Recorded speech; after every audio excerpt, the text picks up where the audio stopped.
صحابہ کے بہت سارے کام امت کے لیے درس ہیں، قیامت تک آنے والے مسلمانوں کے لیے وہ مشعل راہ ہیں۔ تو وہ جو دوست صحابی تھے سودا سلف لے کر کے گھر جایا کرتے تھے اپنے دوست کی بیوی کو پہنچانے کے لیے۔ ایک دن ایسا ہوا کہ شیطان نے ورغلایا اور سودا سلف سامان لے کر گھر گئے۔ ان کی خاتون باہر آئی دوست کی، انہوں نے اس خاتون کا صرف ہاتھ پکڑ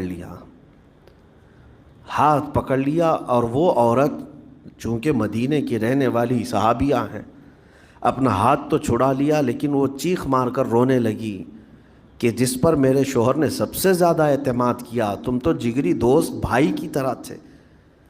ہاتھ کیسے بڑھا دیا؟ تو اس صحابی کو فوراً احساس ہو گیا کہ میں بہت بڑی خطا کر گیا، میرے بھائی اور میرے دوست کی امانت میں نے خیانت کر دیا، اس نے مجھ پر بھروسہ کیا تھا اور اس کی بیوی کا میں نے ہاتھ پکڑ لیا۔ بس اتنی سی بات تھی، وہ خاتون بھی رونے لگ گئی کہ میرے ساتھ کیا ہوا، یہ صحابی بھی رونے لگ گئے، احساس فوراً ہو گیا کہ میں نے غلط کیا ہے، سودا سلف لانے کے وقت مجھ سے غلطی ہو گئی، خطا ہو گئی۔ اب اس خطا کی وجہ سے وہ کرتے کیا؟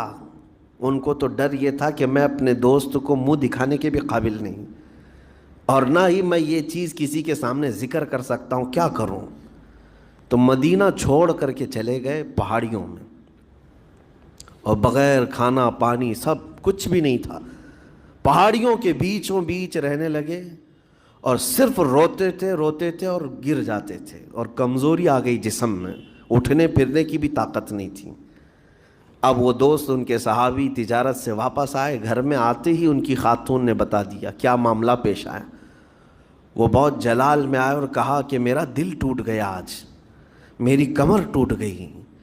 جس کے ساتھ ہم نے پوری زندگی بتائی آج اس نے میری عورت کے ساتھ ایسا کیسے کیا؟ بہرحال انسان ہے، خطا ہوتی ہے، انسان ہے، بھولنا اور خطا کرنا اس کی عادت ہے۔ اب ان کو دل میں تو بہت تکلیف ہوئی، کروں کیا؟ لیکن وہ صحابی تھے، انہوں نے کہا یہ معاملہ سیدھے حضور پاک کی بارگاہ میں رکھتا ہوں، کہا کہ میں سزا دوں گا یا پھر جو ہے ان کے لیے جو قرار واقعی چیز ہوگی وہ دلا کر رہوں گا۔ بارگاہ مصطفیٰ صلی اللہ تعالیٰ علیہ وسلم میں تشریف لائے، عرض کیا کہ آقا ایسا ایسا ہو گیا، میرے معتمد ساتھی نے میرے گھر میں ایسا معاملہ کر دیا۔ نبی پاک صلی اللہ تعالیٰ علیہ وسلم غمگین ہو گئے کہ ان دونوں کے درمیان ایسا کیسے ہو گیا۔ پھر تھوڑی دیر کے بعد رحمت عالم صلی اللہ علیہ وسلم جو غیب داں نبی ہیں، ہر چیز کو جانتے بلکہ اپنے امتیوں کے احوال سے باخبر رسول ہیں،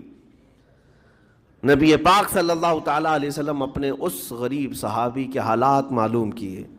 پتہ چلا کہ وہ تو گھر بھی چھوڑ دیا، مدینے بھی چھوڑ دیا،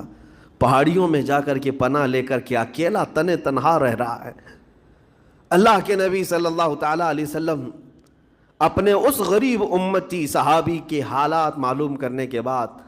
اللہ کریم کی بارگاہ میں عرض کرتے ہیں کہ مولا تو فیصلہ سنا دے۔ اللہ تعالیٰ نے آیت نازل فرمائی، جو آیت میں نے آج آپ کے سامنے تلاوت کیا۔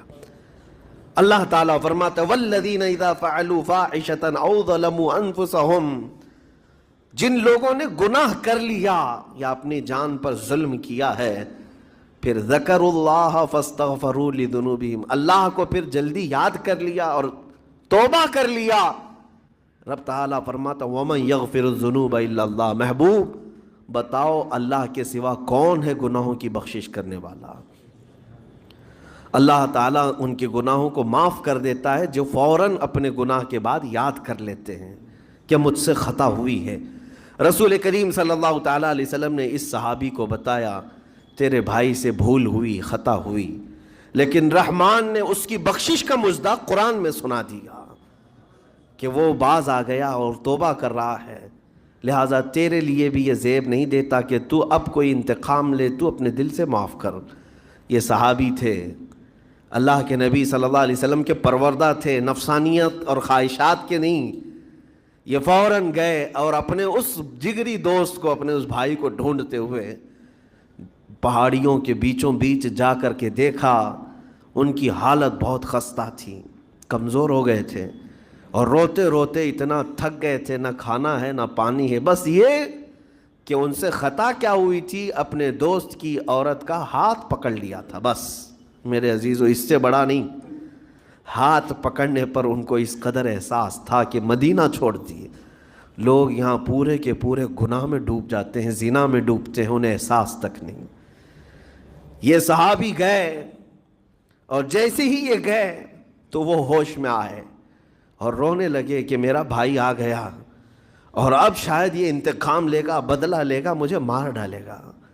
کیونکہ میں نے اس کا اعتماد توڑا، اس کا بھروسہ ختم کیا۔ لیکن یہ صحابی گئے اور ان کا ہاتھ پکڑا اور اپنے سینے سے لگایا، کہا کہ تو بھی ابن آدم ہے، میں بھی ابن آدم ہوں، انسان ہے، خطا ہو گئی، لیکن بشارت ہے تجھے کہ اللہ نے قرآن میں محبوب کی بارگاہ میں آیت اتاری، تیری بخشش کا پروانہ اتار دیا۔